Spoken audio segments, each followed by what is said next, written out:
लोग कह रहा है कि इस बार भैया बड़ा कठिन काम ले लिए हैं। हमको लोग कहता है भैया इस बार बड़ा कठिन काम ले लिए हैं, पहले तो चुनाव दूसरे को जिताते थे, बिहार बहुत कठिन है। हम आपको बता रहे हैं, लोगों को बताते हैं कि ये काम कठिन है, इसीलिए हमको करना है। कोई नहीं करेगा, इसलिए हमको करना है। ये बिहार की मिट्टी का कर्ज है, इसको वापस करना है। इसलिए कल बनकर चुनाव हम लोग लड़ेंगे तो या तो अर्श पर मरेंगे या फर्श पर मरेंगे, बीच में लटकने का उपाय नहीं है। तो गठबंधन का कोई उपाय नहीं है, ना चुनाव से पहले ना चुनाव के बाद। कोई पूछे तो स्पष्ट बताइए, लड़ेंगे कितना? 243, 242 नहीं। और अगर नहीं जीते तो 5 बरस और काई रगड़ना मंजूर है, लेकिन किसी के साथ गठबंधन नहीं करना है।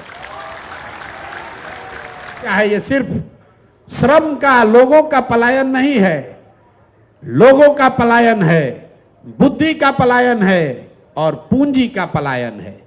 जो नौजवान है, जिसके पास पैसा, साधन, पढ़ाई नहीं है, वो मजदूरी करने के लिए बाहर जा रहा है। जो नौजवान पढ़ लिख गया, वो पढ़ाई करके बाहर नौकरी करने के लिए पलायन कर रहा है। और जो पैसा हम लोग के पास है, वो भी दूसरे जगह जा रहा है। तो गरीबी दूर आपकी कैसे होगी?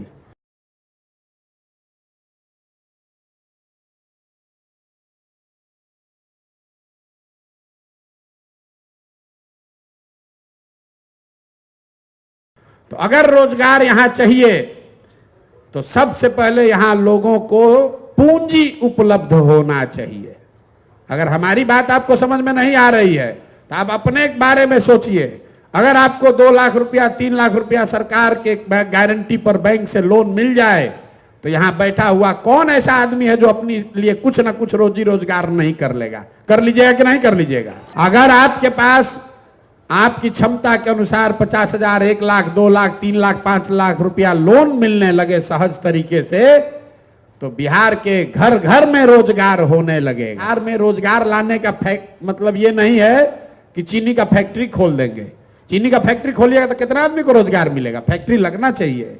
लेकिन यहां से बेरोजगारी पलायन अगर दूर करना है तो एक ही चीज चाहिए, 15 साल से कम उम्र के बच्चों को पढ़ाइए, 15 से 45 साल के युवाओं को पूंजी दीजिए और 45 साल से जो ऊपर है उसको पेंशन दीजिए ताकि उसको भीख न मांगना पड़े। भाषण में कह रहे हैं एक दिन कि मोबाइल का इतना इस्तेमाल सब युवा सब कर रहा है कि सब धरती खत्म होने वाली है। अब बताइए, पूरे दुनिया में मोबाइल टेक्नोलॉजी, आर्टिफिशियल इंटेलिजेंस जिसको एआई कहते हैं, इससे लाखों करोड़ों जॉब क्रिएट किया जा रहा है। और हम लोग के पढ़े लिखे इंजीनियर मुख्यमंत्री कह रहे हैं कि मोबाइल और टेक्नोलॉजी से दुनिया नष्ट होने वाली है। कोई यहाँ लाठी में तेल पिला रहा है और कोई मोबाइल से दुनिया खत्म कर रहा है। पूरे बिहार को खाली मजदूर बनाने का फैक्ट्री बना दिया है, इसी पे ज्ञान लगा रहा है। हम लोग का दुर्दशा नहीं होगा तो क्या दुर्दशा होगा?